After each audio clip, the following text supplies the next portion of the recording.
I've been pushing myself to be more transparent with my life, but it also scares me. People will use the information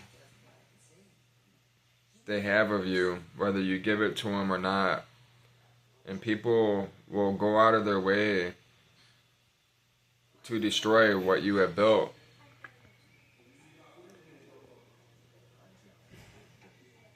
It's not a good thing. A lot of times it's better for people not to know what it is you're doing or why you're doing it or even who you are.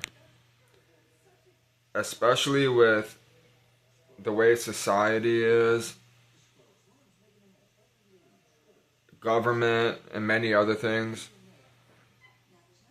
But I'm not doing anything wrong, so I'm okay with that.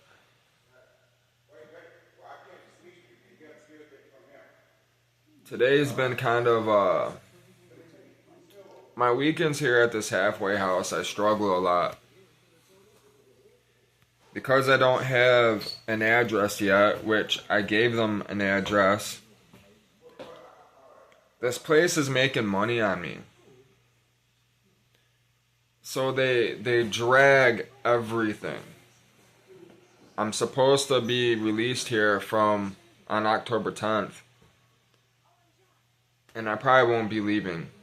I'll probably be here a couple weeks after. Because the longer I'm here, the more money they make.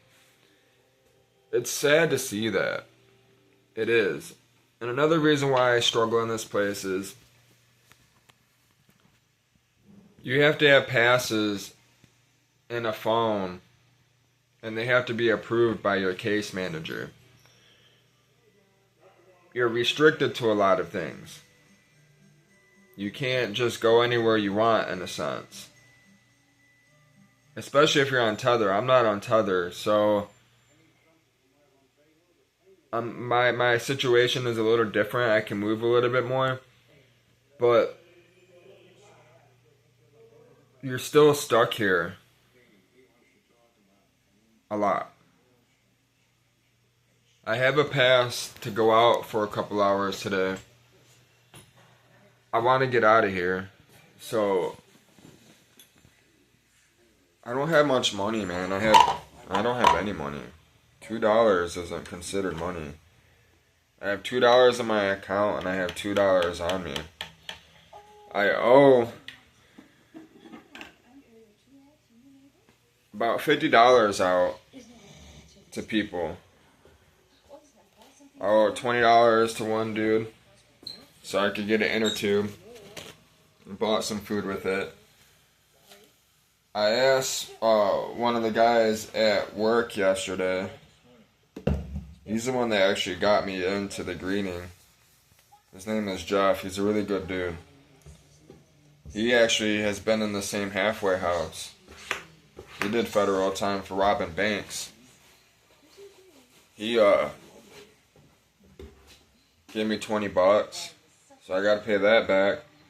And then there's a black guy here. His name's Jimmy. Really cool dude.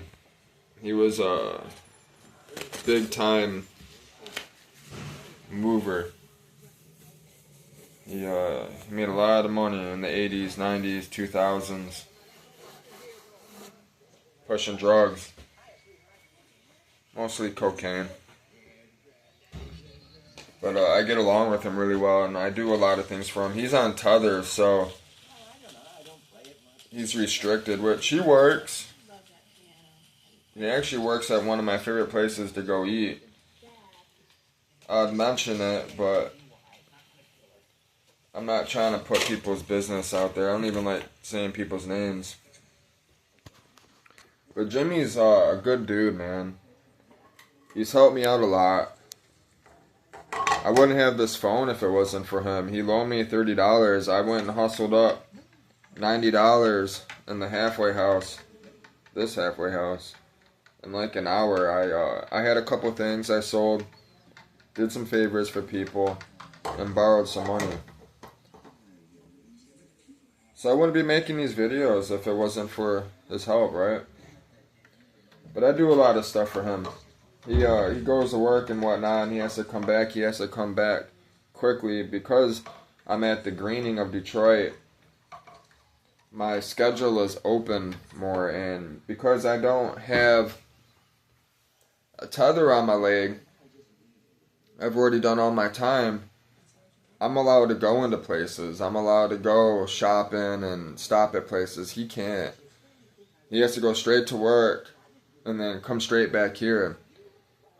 If he stops anywhere or goes into, say, a restaurant, they technically can hit him for escape because he's still serving his sentence. He still has a year to do left, which he would be at the prison, the federal prison still, doing that time. But because of his good behavior and because of the First Step Act, FSA they call it, he was able to come home early and do the program here. So, me being able to move and whatnot, he likes to come to me and ask me to get things for him, which I don't mind. I'm already out there, you know. We help each other out a lot. It's nice to have people like that. You know, I get like bus passes and whatnot from my work, like 31-day bus passes. I ain't gotta pay for them, so I'll grab an extra one. I'll give it to him just to look out, you know, so he ain't spending cash. You know, but I always get him coffee and stuff. He's always asking me to get him instant coffee. I'll grab him some instant coffee and then we kind of just share it. Which I just made a big cup of coffee. Coffee gets me, it gets my mind firing. If I don't drink any coffee or any caffeine, I'll feel really sluggish. It's also probably because of my drug history. Many other things. It's my breakfast today.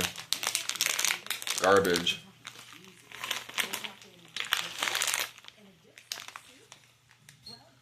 I didn't wake up for breakfast this morning.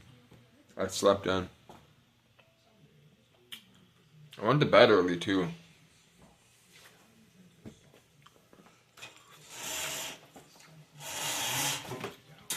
Get some light in here, man. My mom, my stepdad, growing up, they would isolate themselves in the house. And I moved out. I moved out of that house when I was like 11. A lot of abuse. Physical abuse, mental abuse. Many other things. It was always dark in there. They always had the blinds closed, all that stuff. It was like a dungeon in there. I would come over there when I was like 16, 17. On purpose. I'll come over there and open up all the blinds to let some light in. And my mom would be like, go, why close it, close it. I'm like, you guys are fucking crazy, man. That's why you guys are always depressed and laying around and whatnot, you know? And you need to let the light in. She'd freak the fuck out. She'd push me out the way, try to close the blinds. It's crazy how people get used to being a certain way. She was never like that when I was young. When she met my stepfather, my two younger brothers' father, they got married. It was okay for the first 3 years. Then he just broke her. He really broke her. I'll talk about it. I don't really want to talk about it that much today. I've seen a lot with relationships and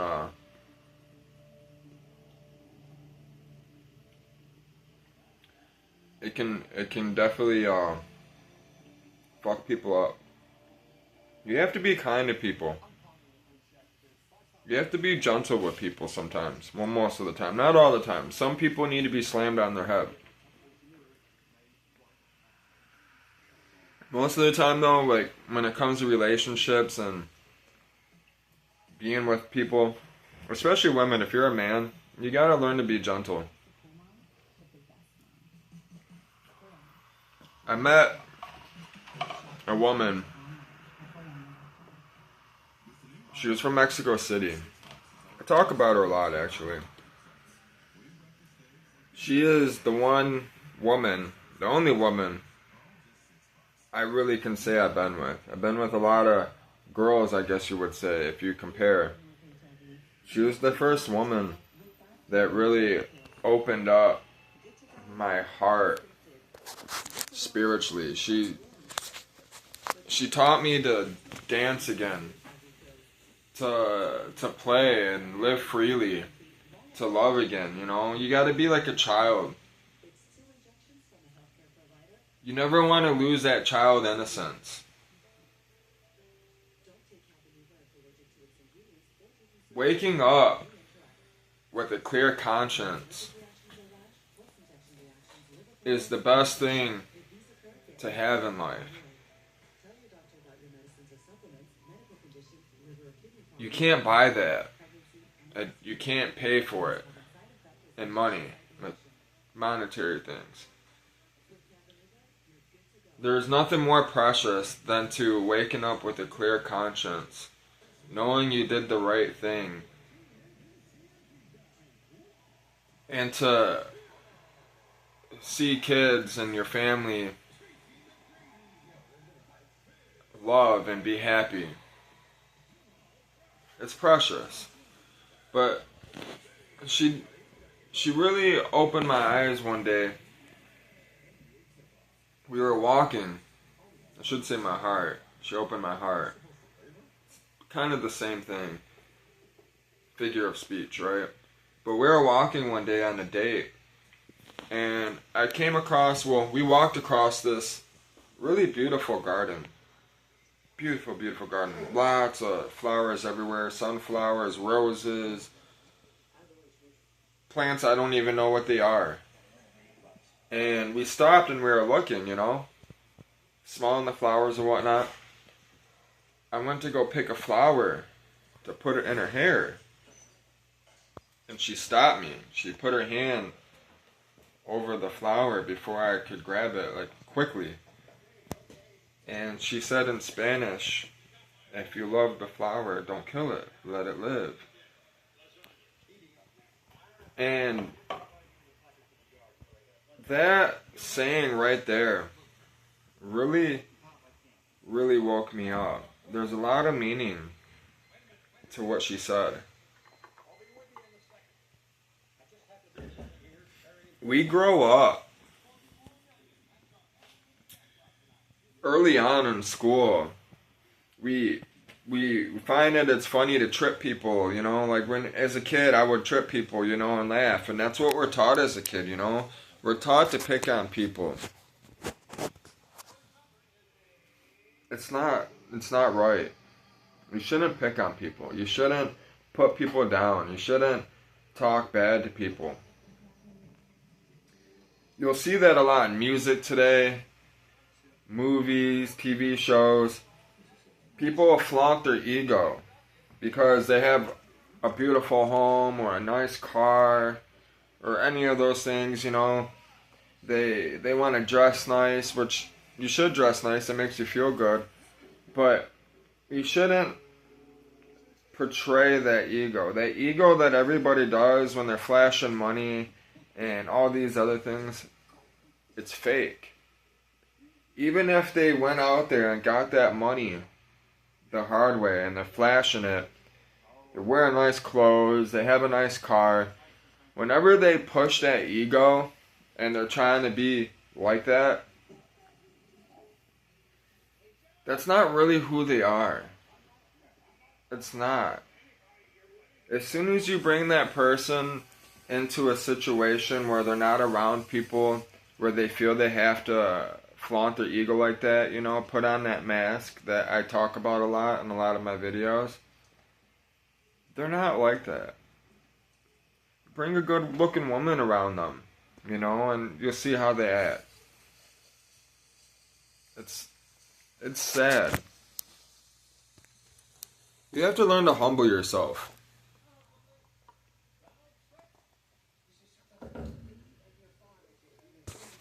People will say you gotta have pride in what it is you do and how you carry yourself, which there's a lot of truth to that. But you can have too much pride. Pride is one of the worst things that I have ever experienced, and I've seen other people have too much pride to go say sorry or apologize, make amends with people. Among many other things, pride will it can kill you. Pride will kill you. It'll kill you in here. It will.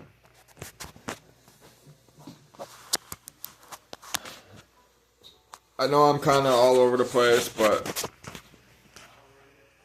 like I said, I'm trying to be more transparent. I didn't really have like certain thing I wanted to speak about or whatnot. I'm just rambling on.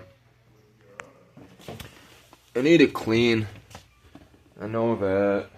This room, man. Like the other day, my bunkie, it was probably like that from my old bunkie, but there was like shit all on the wall from throwing stuff in the trash can. I took some diaper wipes, disinfectant wipes, and I wiped everything down. My new bunkie's pretty clean, you know. I get along with him. He's a black guy. He's like in his 60s. But he has a problem too that I've been around it a lot my whole life, and I don't like being around it. Though he's not bad, he's not a tweaker or anything like that.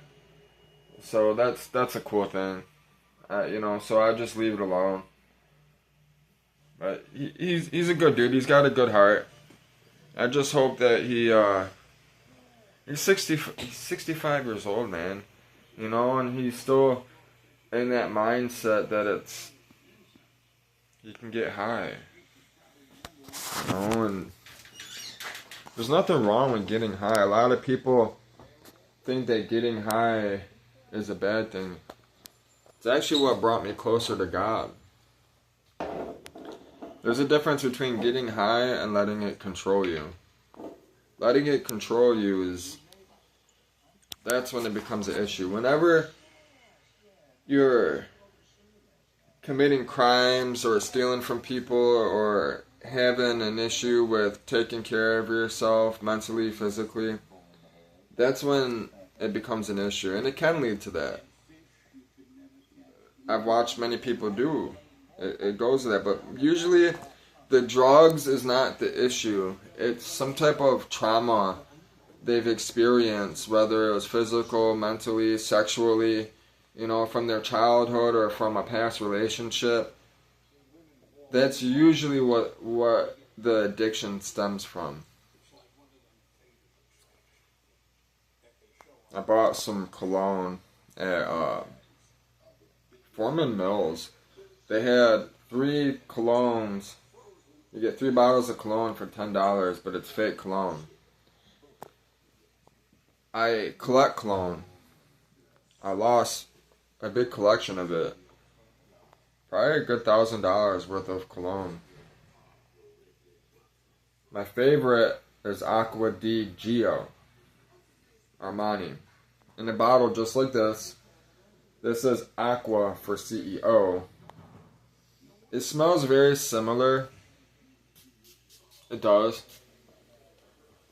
It doesn't last as long. But it still smells good, so I got it. I should have bought 3 bottles. I had $10, but I didn't have the change. So I was like, okay, I'll just get 1 bottle. 1 bottle was $5, 4 something. So I should have got the 3 bottles and just asked for a quarter or something like that, 50 cents, and I would have had 3 bottles of cologne. But I didn't really want to buy the fake cologne either. So, but I'm happy I bought it. I like it. It's my locker. I don't really have much in there. This is really all I got. Important paperwork, shirts, soap, cologne, deodorant. Somebody bought me this. It was a gift. There's a Indian dude that came here. His name was Shaki. He was like a doctor or something. I think he stretched a lot of his stories, you know. But he came in here and didn't have no clothes. And I noticed, like, he was still wearing prison clothes and whatnot. So I started, like, giving him clothes that I had, extra clothes and stuff. I would go different places and I'd buy him clothes and bring him back. Give him toothpaste, those type of things, help him out. And one day he knocked on the door and I opened it and he handed me this. He bought me this Nautica. I don't know if he bought it, but it did look brand new. I got this little nail kit from him, which I've been using. I haven't used any of the files or the tweezers. I've just been using this. I haven't used the comb or anything. I used the scissors once. I used these to cut down some insoles for my shoes. But that was nice of him. So what's crazy is my toenails were getting really long and they were hurting my feet. And I was just thinking about getting me some nail clippers that same day. And then here he is popping up with this. It's crazy. I gotta wait till 12 before I can leave. They don't let you leave early. You literally have to walk out the door at 12 or whatever the pass is. Some people let you leave early, but most of them will make you wait until the exact time to leave, which kind of sucks sometimes, especially when there's like people down there. A bunch of people try and leave at the same time to go to work and whatnot, and you're trying to get down there before everyone else, and they still make you wait, and then you're here for another 15-20 minutes because they gotta put everybody in the computer and verify, you can leave, and sometimes they'll make you miss the bus or whatnot. It's terrible. I found this bag about a week ago. I don't know why I picked it up, but I did. I washed it. It was on the street. It says, "A tradition of excellence, royal basmati rice from the foothills of the Himalayas." That is actually, I think, the reason why I grabbed it, because it says it's from the Himalayas, which I don't know if it is or not. It says product of India, naturally aromatic, premium aged basmati rice. I don't have much, I didn't have many bags. It's where I keep all my clothes. I got my dirty clothes, which I got to do today. I keep my clean clothes in this bag. I have 2 drawers. I keep stuff in there. Random shit. And this is where I keep all my junk food, but we're not allowed to have food up here. So I bring food in here because a lot of times they don't feed us well. And I like to have snacks and whatnot. And I'll fill this up. But like once a month they'll do a raid and they'll take everything. I had a bottle of Planters peanuts. So it was sweet and spicy peanuts. They took it. I was mad. They took like $30 worth of junk food. And threw it out, probably. I wouldn't mind if they took it and ate it. I'd rather them eat it than just throw it out. But I'm sure they just threw it out. But I don't know. Maybe they did eat it. I hope they did. Stupid. Yeah, so this is it, man. I'm ready to get out of here. We've been taking the bottle and sticking it up in the air vent because it gets so cold in here. It'll be freezing. You'll be in a sweater. Sometimes you want to put your jacket on. It gets so cold in here. That bottle made a big difference. My beater, muscle shirt, tank top, whatever you want to call it, it's been shrinking. I've never had a dryer, the washers and dryers here, I've never had a dryer where like I pull the clothes out and it burns my hands. It's so hot. Half the washers are broken. Some of the dryers, they will chew up your clothes. You gotta look. They're stackable washer and dryer, so you gotta open up the dryer and make sure that the ring, there's like a felt ring where there's a gap. If the felt ring isn't in place, you don't want to use it because your clothes will get jammed up in that ring and then it will cut through your clothes. I didn't know that. I just bought a brand new dry fit shirt, which I love having. I love dry fit because it doesn't stick to your skin and back, but I threw it in there and it chewed it right up. Stupid, man. Well, I'm gonna figure out the day. It's frustrating not having a laptop, certain things that I could be doing, which I can do it on the phone, but it ain't the same. I'm a huge tech nerd and there's a lot of things I'm working on. But I do have good news. Before I was locked up, I got really into Bitcoin and whatnot. I had $75,000 worth of Bitcoin in a cold wallet on my last phone when they arrested me. My lawyer contacted me yesterday, or contacted my case manager, told him to have me call her because of my property. I doubt my car, they have my car, I'm sure that, I'm positive that's gone, because it's been 2 years. I'd love to have that car back. I didn't have no one to get it. But the phone usually just sits in like a little safe or a room for evidence, and I didn't have no one to go pick that up either. So I asked my lawyer to see if the phone, what happened to my property, can I get it? She contacted me and a text message said she was busy. As soon as she gets a chance, she'll call me.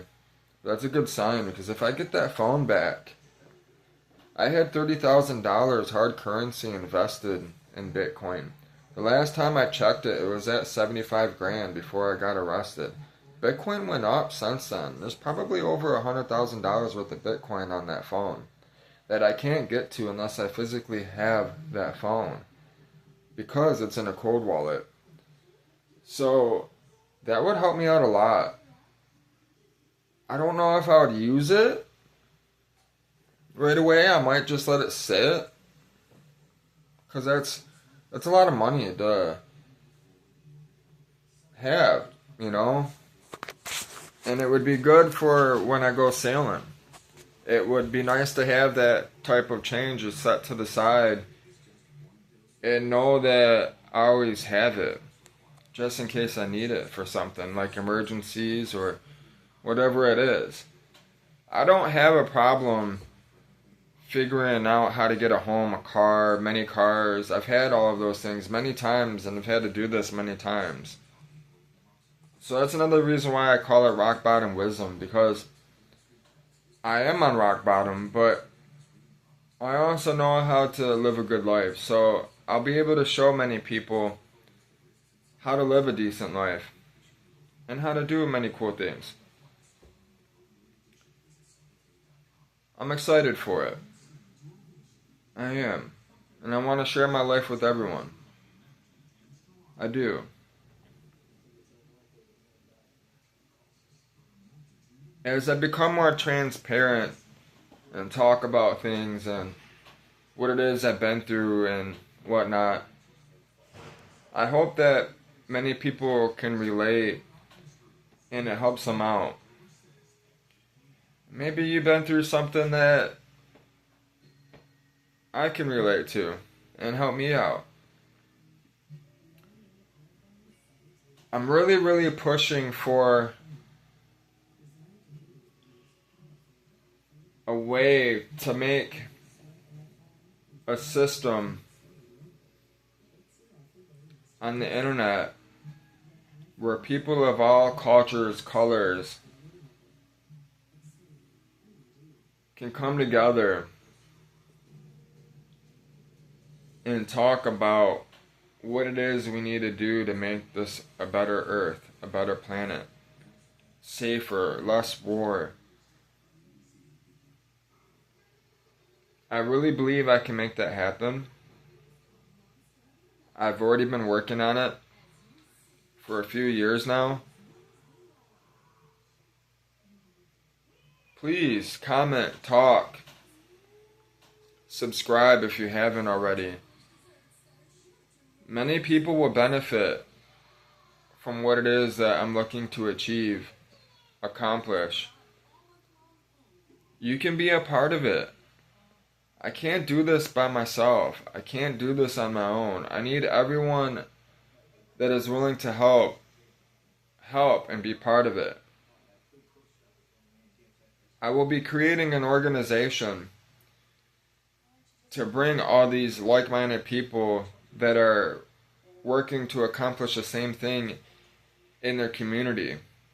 I'm looking for foot soldiers that will be able to go out into the community, gather information, and share that information with the organization to see what it is we can do and provide to make that community a better place. I have a lot that I'm doing. There is a lot in my head and my brain that are more than the average person. And I'm not saying this to show off my ego or try to be cool. It's simply the truth.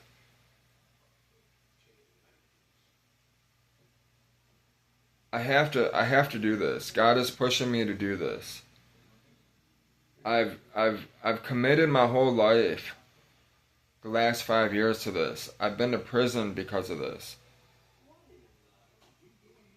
I've lost a home. I've lost everything that I've owned because of this.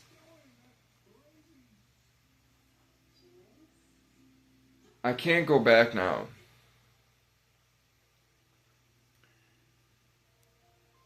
I have to finish what it is I started.